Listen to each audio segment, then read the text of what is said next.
أعوذ بالله من الشيطان الرجيم بسم الله الرحمن الرحيم اللهم صل على محمد وعلى محمد وعجل فرجهم۔ امیر المؤمنین علی بن ابی طالب علیہ الصلاۃ والسلام فرماتے ہیں، جو چیونٹی کا پیدا کرنے والا ہے وہی کھجور کے درخت کا پیدا کرنے والا ہے،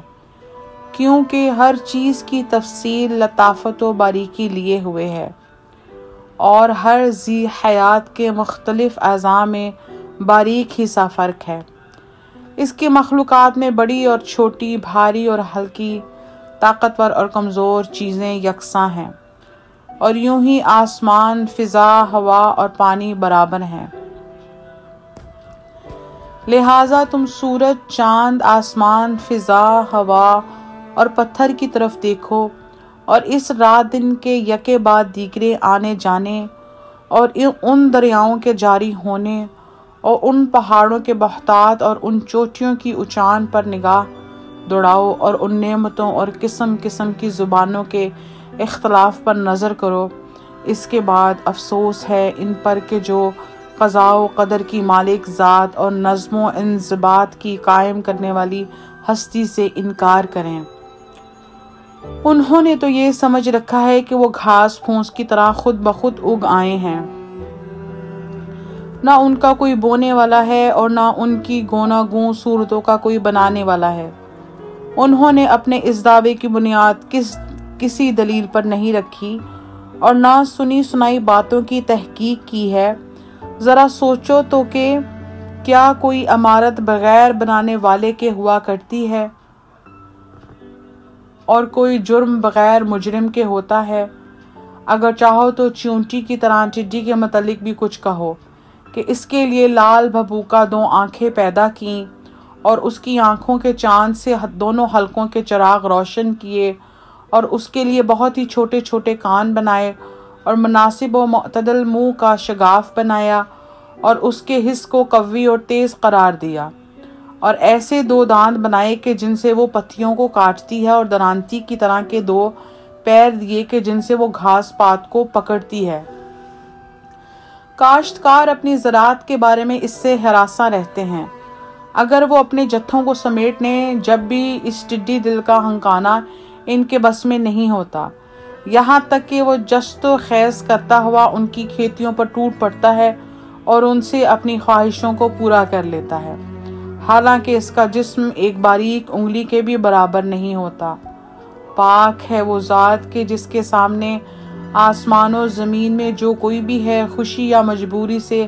بہر صورت سجدہ میں گرا ہوا ہے، اور اس کے لیے رخسار اور چہرے کو خاک پر مل رہا ہے، اور عجز و انکسار سے اس کے آگے سر نگوں ہے، اور خوف و دہشت سے اپنی باغ دوڑ اسے سونپے ہوئے ہے۔ پرندے اس کے حکم کی زنجیروں میں جکڑے ہوئے ہیں، وہ ان کے پروں اور سانسوں کی گنتی تک کو جانتا ہے، اور ان میں سے کچھ کے پیر تری پر اور کچھ کے خشکی پر جما دیے ہیں، اور ان کی روزیاں معین کر دی ہیں، اور ان کے انواع و اقسام پر احاطہ رکھا ہے کہ یہ کوا ہے اور یہ عقاب، یہ کبوتر اور یہ شتر مرغ۔ اس نے ہر پرندے کو اس کے نام پر دعوت وجود دی اور ان کی روزی کا ذمہ لیا، اور یہ بھاری بوجھل بادل پیدا کیے کہ جن سے موسلادھار بارشیں برسائیں، اور حصہ رستی مختلف سرزمینوں پر انہیں بانٹ دیا، اور زمین کو اس کے خشک ہو جانے کے بعد تربتر کر دیا، اور بنجر ہونے کے بعد اس سے لہلہاتا ہوا سبزہ اگایا۔ ایک اور خطبہ میں امیر المؤمنین علی بن ابی طالب علیہ الصلاۃ والسلام فرماتے ہیں، یہ خطبہ توحید کے متعلق ہے اور علم و معرفت کی اتنی بنیادی باتوں پر مشتمل ہے کہ جن پر کوئی دوسرا خطبہ حاوی نہیں ہے۔ جس نے اسے مختلف کیفیتوں سے متصف کیا، اس نے اسے یکتا نہیں سمجھا۔ جس نے اس کا مثل ٹھہرایا، اس نے اس کی حقیقت کو نہیں پایا۔ جس نے اسے کسی چیز سے تشبیہ دی، اس نے اس کا قصد نہیں کیا۔ جس نے اسے قابل اشارہ سمجھا اور اپنے تصور کا پابند بنایا، اس نے اس کا رخ نہیں کیا۔ جو اپنی ذات سے پہچانا جائے وہ مخلوق ہوگا، اور جو دوسرے کے سہارے پر قائم ہو وہ علت کا محتاج ہوگا۔ وہ غافل ہے بغیر آلات کو حرکت میں لائے، وہ ہر چیز کا اندازہ مقرر کرنے والا ہے بغیر فکر کی جولانی کے، وہ تونگڑو غنی ہے بغیر دوسروں سے استفادہ کیے، نہ زمانہ اس کا ہم نشیں اور نہ آلات اس کے معاون اور معین ہیں۔ اس کی ہستی زمانہ سے پیشتر، اس کا وجود عدم سے سابق اور اس کی ہمیشگی نقطۂ آغاز سے بھی پہلے سے ہے۔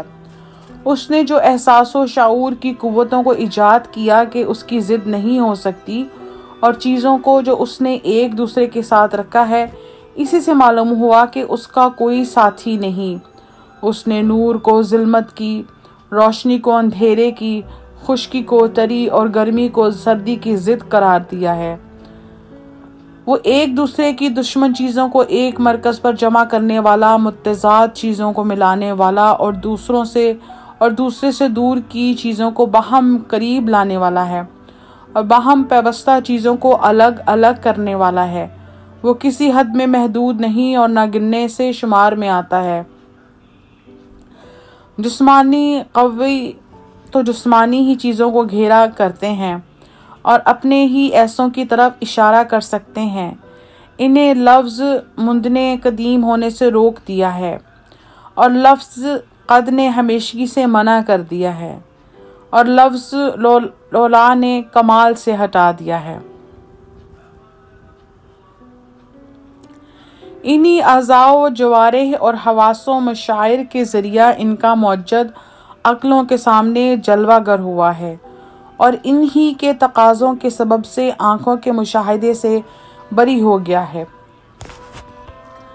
حرکت اور سکون اس پر طاری نہیں ہو سکتے۔ بھلا جو چیز اس نے مخلوقات پر طاری کی ہو وہ اس پر کیوں کر طاری ہو سکتی ہے،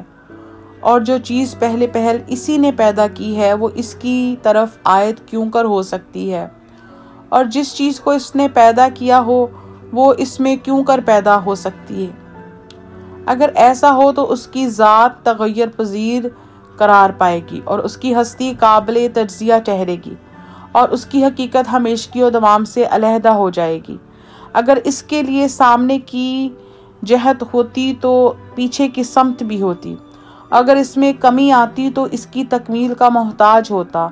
اور اس صورت میں اس کے اندر مخلوق کی علامتیں آ جاتیں، اور جبکہ ساری چیزیں اس کی ہستی کی دلیل تھیں، اس صورت میں وہ خود کسی خالق کے وجود کی دلیل بن جاتا، حالانکہ وہ اس امر مسلمہ کی رو سے کہ اس میں مخلوق کی صفتوں کا ہونا ممنوع ہے، اس امر مسلمہ کی رو سے کہ اس میں مخلوق کی صفتوں کا ہونا ممنوع ہے، اس سے بری ہے کہ اس میں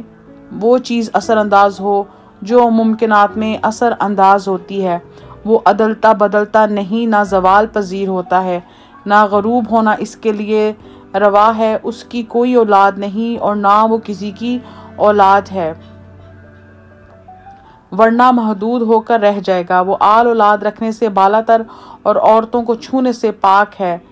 تصورات اسے پا نہیں سکتے کہ اس کا اندازہ ٹھہرا لیں۔ اللہم صلی علی محمد وآل محمد وعجل فرجہم۔